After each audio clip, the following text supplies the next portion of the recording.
度有少少黑嘅。係啦，就係呢啲咁嘅樣咯。好，跟住咧就變到呢一就開始呢度。係仲有冇其他地方你見到有，即係你自己會覺得異常嘅？暫時冇。咁呢度發生咗幾耐？呢個位置度？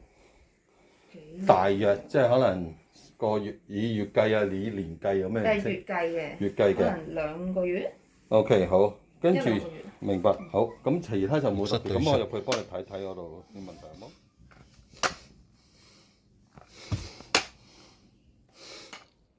上高冇嘢嘅，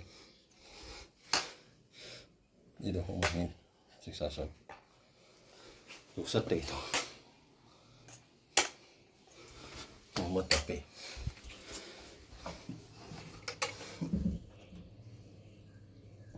學位好濕。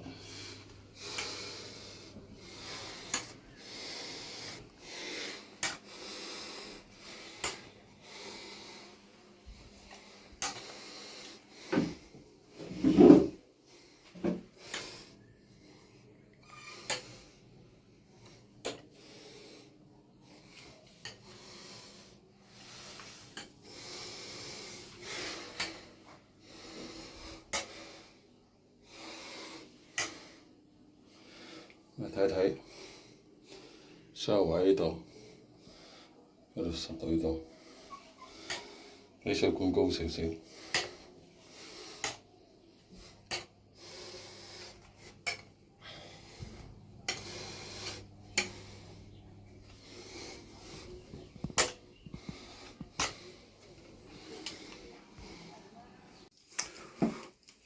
好，睇睇度，響嘅。